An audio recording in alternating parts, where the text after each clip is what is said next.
अगर आप स्टूडेंट हैं और आप जानना चाहते हैं कि कौन सी बेस्ट मूवीज़ हैं जिनको आप देख सकें और आपका टाइम भी वेस्ट ना हो, क्योंकि एज अ स्टूडेंट आपके पास टाइम बिल्कुल नहीं होता, तो I would like to tell you कि मेरे पास ऐसी 5 मूवीज़ हैं जो कि आपका टाइम बिल्कुल वेस्ट नहीं करेंगे और आपको ऐसे लेसन्स देंगे जो कि बहुत ही ज़बरदस्त होंगे। हेलो, मेरा नाम है हन्नान और आज मैं आपको ऐसी 5 मूवीज़ बताऊंगी कि जब मैं बहुत ज़्यादा डाउन फील कर रहा होता ना कभी अपनी ज़िंदगी के अंदर, पढ़ाई के अंदर या किसी भी मसले की वजह से, तो जब भी मैं इन मूवीज़ को देखता तो ये मूवीज़ जो है ना मुझे दोबारा खड़ा कर देती होती थी।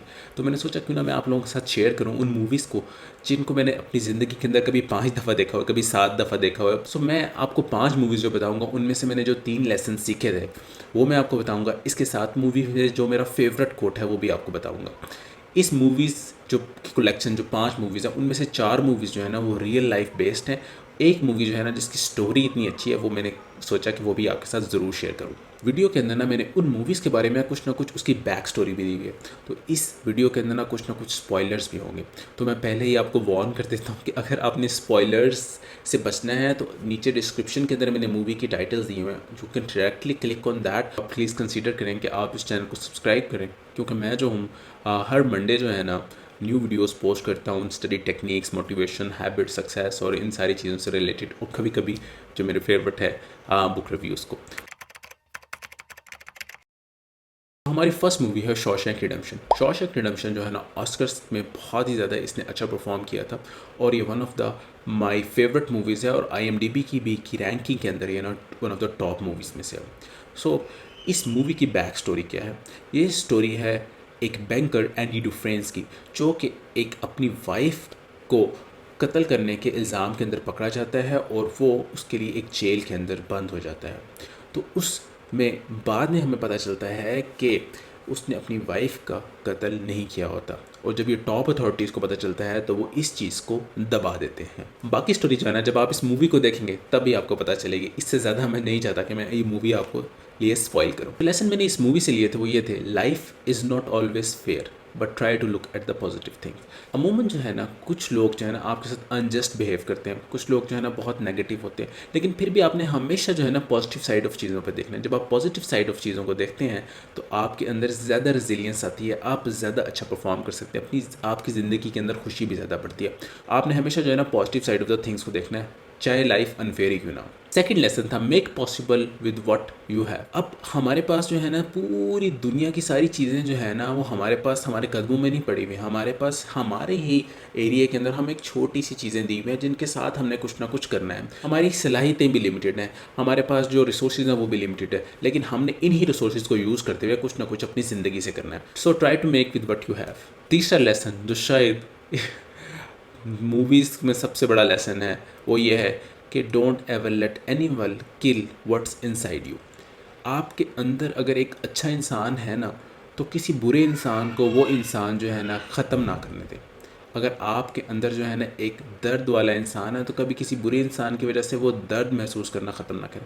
अगर आप अंदर से एक ऐसा इंसान है जो खुश रहता है तो कभी किसी ऐसे शख्स को जो कि बहुत ही ज़्यादा जो है ना गम, गुस्से और इस तरह का शख्स है उसकी वजह से आप उस तरह के ना बन जाए। जो बेस्ट कोट था वो ये था कि एंडी डुफ्रेंस अपने दोस्त रेड से कह रहा होता है, remember Red, hope is a good thing, maybe the best of things and no good thing ever dies. तो दूसरी हमारी मूवी है वो है गिफ्टेड हैंड्स। ये मेडिकल रिलेटेड मूवीज़ है और ये मेरी वन ऑफ द शायद इंस्पायरेशंस थी टू बिकम अ न्यूरोसर्जन। सो इसमें स्टोरी के अंदर दिखाया गया है कि कैसे जब बेन कार्सन बहुत छोटा था तो कितनी मुश्किल हालात में उसने पढ़ाई की और कितनी मुश्किल हालात से उसकी वालदा ने उसकी विदाउट उसके वालिद के जो है ना उसकी ऐसी परवरिश की कि वो बाद में बड़ा होके एक बहुत अच्छा न्यूरोसर्जन बन गया और कितने काउंटलेस लाइफ सेव की। इस मूवी के अंदर जो हमें लेसन्स मिलते हैं वो ये हैं, you are a master of your own destiny even you are from a humble background. चाहे आपका जिस तरह का मर्जी भी बैकग्राउंड है ना, अगर आप मेहनत करते हैं और राइट डायरेक्शन के अंदर मेहनत करते हैं और परसेवेयर करते हैं तो फिर ये कोई भी बंदा आपसे सक्सेस जो है ना वो छीन नहीं सकता। Don't ever let your background define you.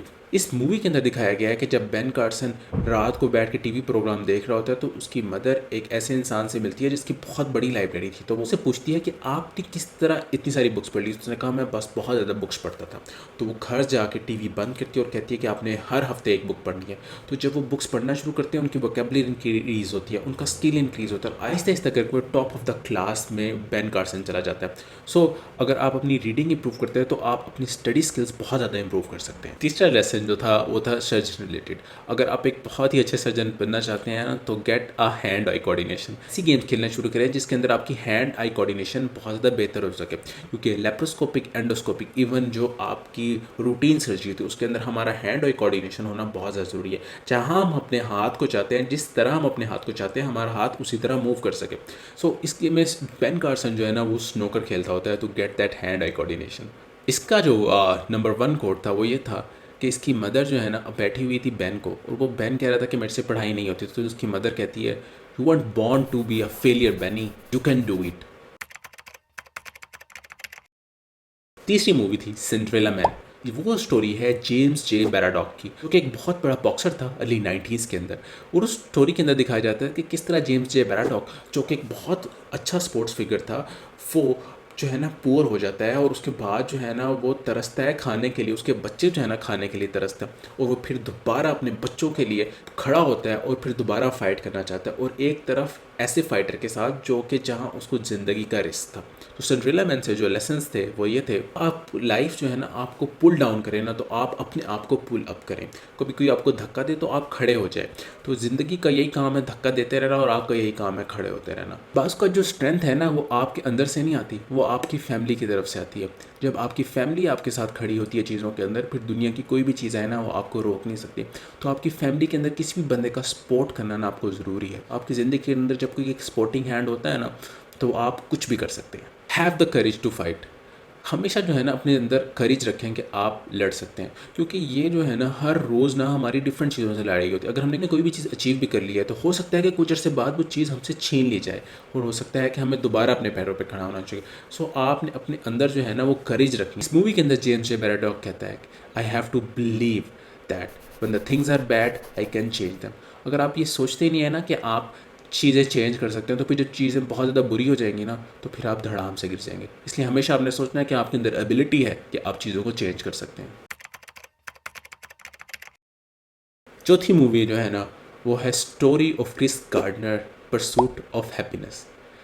ये मूवी मैंने काउंटलेस टाइम्स देखी है। This is one of my favourite movies. इस मूवी के अंदर जो है ना क्रिस गार्डनर एक ऐसा बंदा होता है जो पहले जो है ना स्टडीज़ के अंदर बहुत बेहतर होता है। उसने सोचा होता है कि मैं ना बहुत बड़ा कोई चीज़ बनूंगा, साइंटिस्ट बनूंगा, कुछ बनूंगा, लेकिन फिर कुछ हालात ऐसे होते हैं, कुछ ऐसी चीज़ें होती हैं, वो कुछ चीज़ें अचीव नहीं कर सका। अब होता यूँ है कि उसकी वाइफ उसको छोड़ के चली जाती है। जब उसकी वाइफ उसको छोड़ के चली जाती है तो उसका बच्चा जो है उसके साथ रहता है। कुछ अरसे बाद जो है ना उनको घर भी अपना खाली करना पड़ता है, और एक टाइम आता है कि उसके इतने बुरे हालात होते हैं कि उसके अपने बच्चे को वॉशरूम में सुलाना पड़ता है। वो शायद उसका लोएस्ट पॉइंट था। लेकिन इस मूवी में साथ साथ दिखाते हैं कि कैसे वो पढ़ाई करना शुरू कर देते हैं, कैसे वो चीज़ें लर्न करना शुरू कर देता है, और आखिरकार कैसे ये सारी चीज़ें जो है ना उसको रिपे करती हैं, कितने मुश्किल हालात से एक बंदा गुजर के क्या चीज़ें अचीव कर लेता है। पहला lesson, learning a skill is probably the strongest suit you can have in your life. यानी कि आप कोई भी चीज़ लर्न कर लेते हैं ना तो जब आप उसके अंदर बहुत ज़्यादा अच्छे हो जाते हैं तो फिर आप अपनी लाइफ के लिए सेट हो जाते हैं। अगर आपने कोई स्किल ही लर्न नहीं किया होता तो फिर आपको लाइफ बताती है कि विदाउट स्किल एक जगह रहना कितना मुश्किल है। तो आपने हमेशा अपनी ज़िंदगी के अंदर स्किल को इम्प्रूव करने के लिए ना कोशिश करते रहना है। जब कि लोग अपनी ज़िंदगी के अंदर कोई चीज़ अचीव नहीं कर सकते तो वो आपको भी हमेशा डाउन करने के चक्करों में रहते हैं। वो आपको भी कहते रहते हैं कि आप कोई चीज़ नहीं कर सकते।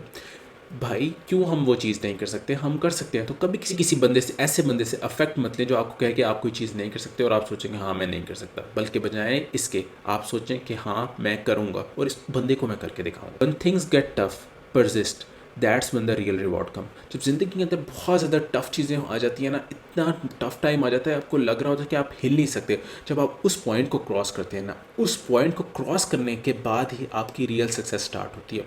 तो जब आपने ज़िंदगी के अंदर सोचना है तो आपने एक जहन में ये चीज़ याद रख लें कि you have to persevere, you have to persevere. जब मुश्किलात आएँ, जब हार्डशिप्स आएँ तो आपको अपनी ज़िंदगी के अंदर जो है ना परसेवियर होना चाहिए। आपको वहाँ हिम्मत पकड़नी चाहिए। उस स्टेप से जब आप आगे जाएंगे तो आपको पता चलेगा कि वहीं से तो असल में रास्ता खुला है। मूवी के अंदर ना एक सीन आता है जो कि बहुत ही इमोशनल होता है। क्रिस गार्डनर जो है ना अपने बच्चे के साथ बास्केटबॉल खेल रहा होता है। वो बास्केटबॉल खेल रहा था, उसका बच्चा स्कोर करता है, क्रिस गार्डनर से स्कोर नहीं होता। क्रिस गार्डनर कहता है कि ठीक है तुम खेलते रहो, लेकिन इतना भी नहीं है कि सारा दिन इसको खेलते रहो, लेकिन क्योंकि मुझे नहीं लगता कि तुम अच्छे हो जाएगा। बच्चे का थोड़ा सा मूड ख़राब हो जाता है। तो क्रिस गार्डनर फिर कुछ सोचता है। वो एक रेलिंग को पकड़ता है और वो शायद one of the best dialogues deliver करता है। क्रिस कहता है, don't let ever somebody tell you that you can't do something. Not even me, alright? You got a dream, you got to protect it. People can't do something themselves, they want to tell you that you can't do it. If you want to get something, go get it. Period. So लोग आपको हमेशा बताते रहेंगे कि आप ये चीज़ नहीं ले सकते, वो चीज़ नहीं ले सकती, वो चीज़ें अचीव नहीं कर सकते। जब लोग खुद कुछ चीज़ अचीव नहीं कर सकते तो वो आपको भी बताना शुरू कर देते हैं। सो ये टाइम होता है कि आपने अपने ड्रीम को प्रोटेक्ट करना है। The Blind Side, the story of Michael Lewis, the Big Mike. इस मूवी के अंदर दिखाया गया है कि कैसे जो है ना बिग माइक, जो कि एक ऐसा बच्चा था जिसके पास घर नहीं था, उसको एक औरत जो है ना काइंडनेस से अपने घर में जगह देती है और कैसे जो है ना वो उसकी पार्ट ऑफ द फैमिली बन जाता है और वो उसको ग्रो करती है कि एक टाइम आता है कि वो one of the greatest rugby player बन जाता है। तो इस मूवी से जो लेसन्स थे वो ये थे, kindness is the power to overturn anything. अगर आप किसी इंसान से काइंड होते हैं ना तो आप उसकी ज़िंदगी के अंदर बेसिकली एक ऐसे सीरीज़ ऑफ इवेंट करा सकते हैं कि जो उसकी ज़िंदगी बदल देगी, तो ना सिर्फ उसकी ज़िंदगी बदलेगी, वो आपकी ज़िंदगी भी बदल सकती है। सो आपने काइंडनेस की पावर को कभी अंडर एस्टिमेट मत करें। Kindness is probably one of the greatest power in this world. Every one of us have some power. We just have to know what that power is. हमारे अंदर ना कुछ power hidden होती हैं, हमें नहीं पता कि वो कौन सी पावर है, हमें खुद अपने अंदर सर्च करना है कि वो कौन सी पावर है। कुछ टाइम वो पावर्स आपको पता चल जाएंगी तो फिर आप उस पावर को कल्टीवेट कर सकते हैं, लेकिन उससे पहले आपने ज़रूर देखना है, ये मत सोचें कि आपके अंदर कोई पावर्स नहीं है। देर आर सम थिंग्स जो कि आप बाकी लोगों से बहुत ज़्यादा अच्छा कर सकते हैं, तो आपने उन पावर्स पे फोकस करना है। Family has the power to make you और ब्रेक यू। आपकी फैमिली के अंदर इतनी ज़्यादा पावर होती है ना, तो वो क्या अगर आपको सपोर्ट करना चाहे तो आप दुनिया की हर चीज़ से टकरा सकते हैं, और फैमिली अगर आपको लेट डाउन करना चाहे ना तो आप वहीं फैमिली में अपने घर में ही ना डावाडोल्स हो जाते हैं। तो जो आपके फैमिली मेम्बर्स हो आपने उस चीज़ का ख्याल रखना है। So you have to always support them no matter what. इस मूवी का जो फेवरेट कोट था वो ये था, you should hope for courage and try for honour and even pray that people telling you what to do have some too. Quote के अंदर ना कुछ बातें छुपी हुई है। करेज ये है कि आप अपने लिए खड़े हो सकें, और ऑनर ये है कि आप दूसरों के लिए खड़े हो सकें। तो आपको करेज और ऑनर दोनों के लिए अपनी ज़िंदगी के अंदर ट्राई करना चाहिए। तो ये थी मेरी टॉप फेवरेट मूवीज़, और अगर आपकी कोई बहुत अच्छी मूवी है जो कि मेरे से मिस हो गई है तो kindly do let me know, I would love to watch it. और thanks for watching this video, और अपना बहुत सारा ख्याल रखिएगा, मुझे दुआओं में याद रखिएगा। अंटिल नेक्स्ट टाइम, अल्लाह हाफिज़।